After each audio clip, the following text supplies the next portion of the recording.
আসসালামু আলাইকুম রহমতুল্লাহি ওয়া বারাকাতুহু।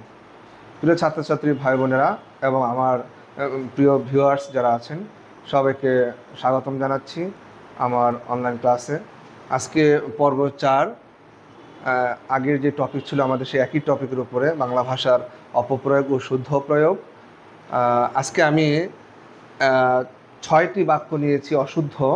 এগুলো আপাত দৃষ্টিতে তাকালে শুদ্ধ মনে হয়, আমরা ব্যক্তিগত জীবনে ব্যবহার করি, প্রয়োগ করে থাকি, কিন্তু এগুলো অ্যাকচুয়ালি ব্যাকরণগত দিক থেকে মারাত্মক ভুল। যেমন প্রথম যে বাক্যটা আমি লিখেছি, আপনারা যদি খেয়াল করেন যে মেয়েটি বুদ্ধিমান বা মেয়েটি ভাগ্যবান। আমরা বলি না যে আমার মেয়েটি বুদ্ধিমান, খুব বুদ্ধিমান মেয়ে। অ্যাকচুয়ালি লিঙ্গজনিত ভুল এখানে। মেয়েরা বুদ্ধিমান হয় না, মেয়েরা বুদ্ধিমতী হয়। বুদ্ধিমান হচ্ছে পুলিঙ্গ, পুরুষলিঙ্গ, ভাগ্যবান পুরুষলিঙ্গ, আর স্ত্রীলিঙ্গ হচ্ছে ভাগ্যবতী। সুতরাং আমরা বলবো না যে মেয়েটি বুদ্ধিমান বা মেয়েটি ভাগ্যবান, বলবো মেয়েটি বুদ্ধিমতী অথবা মেয়েটি ভাগ্যবতী। আশা করি সবাই সহজেই বুঝতে পেরেছ। দ্বিতীয় সেন্টেন্স, পরীক্ষা চলাকালীন সময় কথা বলা নিষেধ। আমরা বলি না সব চলাকালীন হর্ন বাজানো নিষেধ, পরীক্ষা চলাকালীন মোবাইল আনা নিষেধ।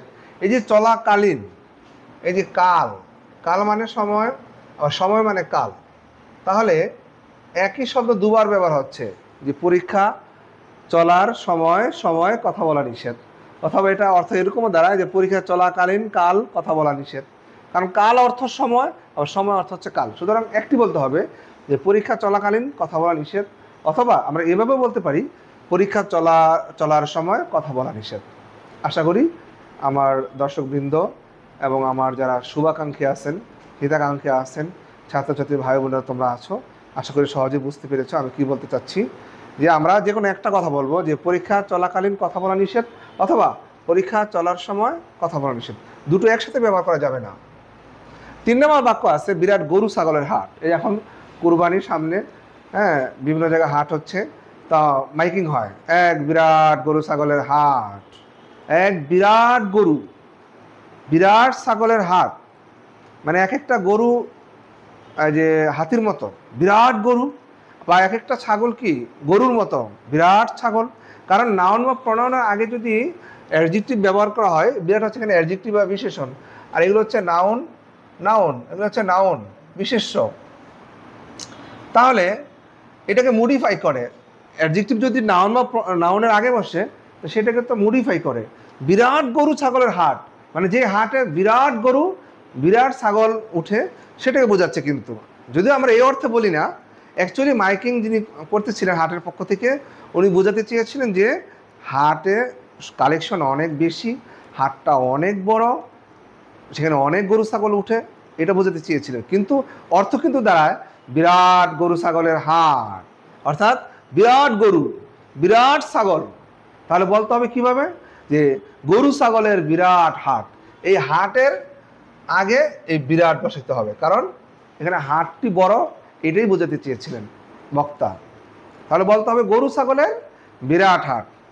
এভাবে বলা যাবে না যে এক বিরাট গরু ছাগলের হাট, এভাবে বলা যাবে না।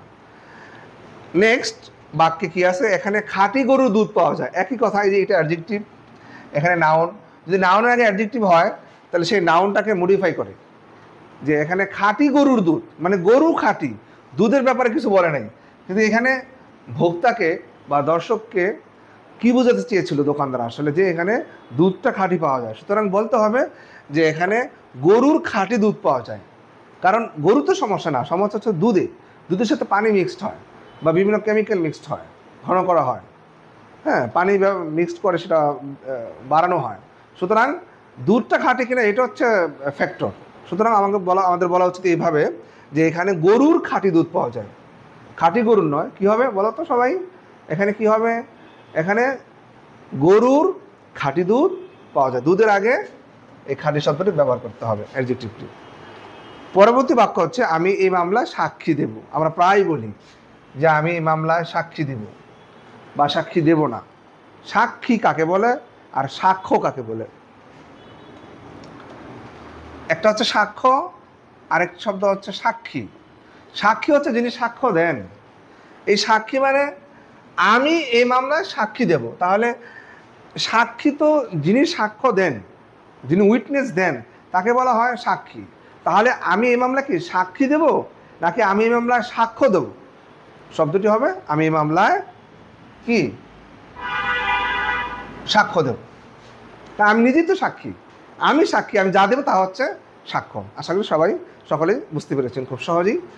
আরেকটি লাস্ট একবার শেষ বাক্য আজকের আমাদের ক্লাসের, আকণ্ঠ পর্যন্ত ভোজনে স্বাস্থ্যহানি ঘটে। এটুকু আমি মুছে দিলাম যাতে বুঝতে সহজ হয়। আকণ্ঠ পর্যন্ত ভোজনে স্বাস্থ্যহানি ঘটে। তাহলে এই একটি উপসর্গ যার অর্থ হচ্ছে পর্যন্ত। তাহলে কি হয়? কণ্ঠ পর্যন্ত ভোজনে স্বাস্থ্যহানি ঘটে, অর্থাৎ পর্যন্ত শব্দটি দুবার হয়ে যাচ্ছে, বাহুল্য প্রয়োগ হচ্ছে, এটি অশুদ্ধ প্রয়োগ। তাহলে বলতে হবে আকণ্ঠ ভোজনে স্বাস্থ্যহানি ঘটে, বা অন্যভাবে আমরা বলতে পারি যে কণ্ঠ পর্যন্ত ভোজনে স্বাস্থ্যহানি ঘটে। কিন্তু আকণ্ঠ পর্যন্ত ভোজনে স্বাস্থ্যহানি ঘটে এই কথা বলা সমীচীন নয়। অথবা কেউ যদি বলে আমি আমরণ পর্যন্ত তোমার পাশে থাকবো, তাহলে আমরণ মানে মরণ পর্যন্ত, আবার আরেকবার পর্যন্ত ব্যবহার করা এটা অবশ্যই বাহুল্য প্রয়োগ, এটা ব্যবহার করা কখনোই সমীচীন হতে পারে না। আশা করি সকলেই আমার এই অশুদ্ধ থেকে শুদ্ধ প্রয়োগের কাছে সহজে বুঝতে পেরেছেন। সবাইকে ধন্যবাদ। আমার ইউটিউব চ্যানেল সবাই সাবস্ক্রাইব করবেন, ফলো দিবেন ফেসবুকে, যাতে সবাই উপকৃত হতে পারে। সবাইকে অভিনন্দন ও শুভেচ্ছা জানিয়ে আজকের মতো এ পর্যন্ত শেষ করছি। আসসালামু আলাইকুম রহমতুল্লাহ।